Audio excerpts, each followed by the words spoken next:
In this video, we will be demonstrating the analytics section, more specifically the chatbot engagement page of the analytics section on BotPenguin. To go to the analytics section, go to the left-hand sidebar and click on analytics, which is the fourth option. Here we can see that we have 5 different sub-tabs. The second of which is chatbot engagement. By clicking on chatbot engagement, we can see all the analytics related to the engagement of our chatbot. The first graph showcases the total number of sessions that have occurred with all the bots that are connected to this account in the time duration specified. We can also change the x-axis of this graph with changing the display from daily to weekly or from weekly to monthly.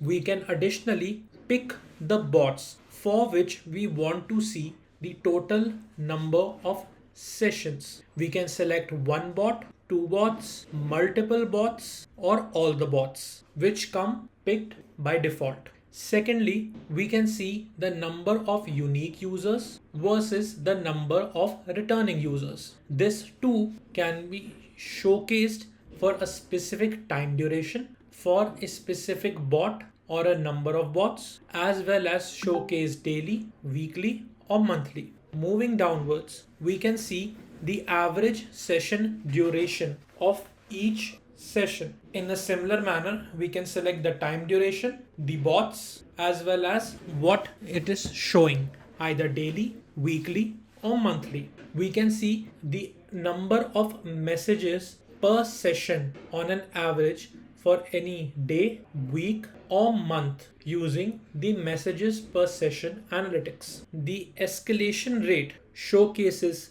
the percentage of chat sessions that require a human escalation. It is represented as a percentage of the number of chats that have occurred on that day, and it too can be showcased for a particular set of dates, for a particular set of bots, and on a daily, weekly, or monthly basis. Resolution rate refers to the number of queries which have been successfully resolved by the chatbot, as is evident by the info box here. Following the other boxes, this too can be showcased on a daily, monthly, or weekly basis, as well as for particular bots and for a particular time duration. Lastly, the drop-off rate showcases the number of sessions that were dropped before the completion of the conversation. This too, like others, can be showcased for particular bots, days, as well as weekly and monthly basis.